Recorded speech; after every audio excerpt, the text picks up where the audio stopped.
ان قوانین کے تحت تو سب سے پہلے ہمارا مطالبہ ہے کہ ان امینڈمنٹس کے ذریعے شہباز شریف صاحب، ان کے کابینہ کے افراد اور کرائے کے ترجمانوں کو آج تک سلاخوں کے پیچھے اور جیلوں کے اندر ہونا چاہیے۔ یہ سب سے پہلے قانون شہباز شریف کے اوپر لاگو ہونا چاہیے، جس نے اپنے سیاسی مخالفین کو ہر قانون کا سہارا لیتے ہوئے جیلوں میں ڈالا، میڈیا کی زبان بندی کی، صحافیوں کو اغوا کیا گیا، صحافیوں کی زبان بندی کی گئی، صحافیوں کے اوپر تشدد کیا گیا۔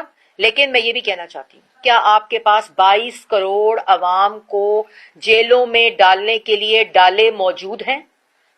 جو آپ نے پاکستان کی عوام کے ساتھ کیا ہے وہ آپ پہ تنقید نہ کریں تو آپ کو پھولوں کے ہار پہنائیں؟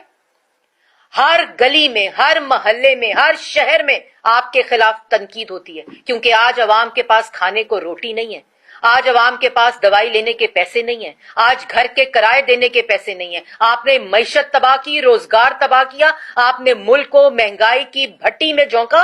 یہ تمام چیزیں آپ پر تنقید، آج آپ کس کو جیلوں میں ڈالیں گے؟ کیا آپ یہ سکت رکھتے ہیں کہ آپ 22 کروڑ عوام کو جیلوں میں ڈالیں گے؟ ملک کا ذرہ ذرہ آپ کی نالائکی، آپ کی نااہلی، آپ کی چوری، آپ کی کرپشن، آپ کی لوٹ مار اور آپ کی مافیا اور کارٹلز کی سربراہی کی گواہی دے رہا ہے، تو آپ کس کس کو جیلوں میں ڈالیں گے؟ آپ نے آتے ہی تمام سیاسی مخالفین کو انہی قوانین، نیب کے قانون، اس کے بعد FIA کے قانون کو استعمال کرتے ہوئے آپ نے ان کو سلاخوں کے پیچھے ڈالا۔ آج آپ پوری کی پوری عوام کو سلاخوں کے پیچھے ڈالنا چاہتے ہیں، بجائے اس کے کہ آپ کارکردگی ٹھیک کریں۔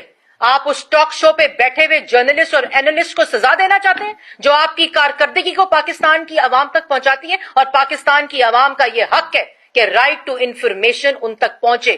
ان کو انفارمیشن پہنچانا میڈیا کی ذمہ داری ہے، ان کو انفارمیشن پہنچانا میری ذمہ داری ہے، اور یہ انفارمیشن پہنچانا آپ بند نہیں کر سکتے، آپ یہ زبان بندی نہیں کر سکتے۔ اور آج جو آپ قوانین بنا رہے ہیں یہ آپ کا گلا گھونٹے گا، یہ آپ کو جیلوں میں ڈلوائے گا۔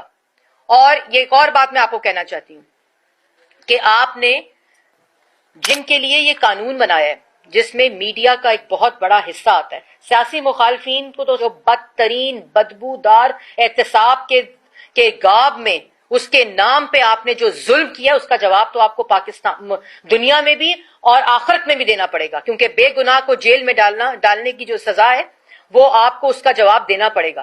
لیکن زبان بندی تو آج تک نہیں ہوئی۔ جن کو آپ نے دبانے کی کوشش کی، جن کو آپ نے دباؤ میں ڈالنے کی کوشش کی، آپ جتنا ان آوازوں کو دبانے کی کوشش کریں گے یہ آوازیں اور یہ چیخیں اس سے زیادہ زور سے ہر طرف پھیلیں گی، کیونکہ آپ اپنی کارکردگی پہ غور کریں، آپ اپنی حرکتوں پہ غور کریں۔ آپ کا جو فاشسٹ رویہ ہے وہ ان قوانین میں امینڈمنٹس کر کے ختم یا چھپایا نہیں جا سکتا۔ یا تو کریں لیں ذمہ داری کہ ہاں میں نے یہ قانون بنایا ہے، میں نہیں چاہتا کہ 22 کروڑ عوام میرے پہ تنقید کرے یا میری حرکتوں کو یا میرے ظلم کو کی آواز بلند کرے۔ آپ جیلوں میں ڈالیں گے تو جیلوں کی دیواروں سے آوازیں آئیں گی، کیونکہ آج پاکستان، جیسے میں نے پہلے کہا، کہ اس زمین کا ذرہ ذرہ آپ کی نالائکی اور آپ کی نااہلی کی گواہی دے رہا ہے۔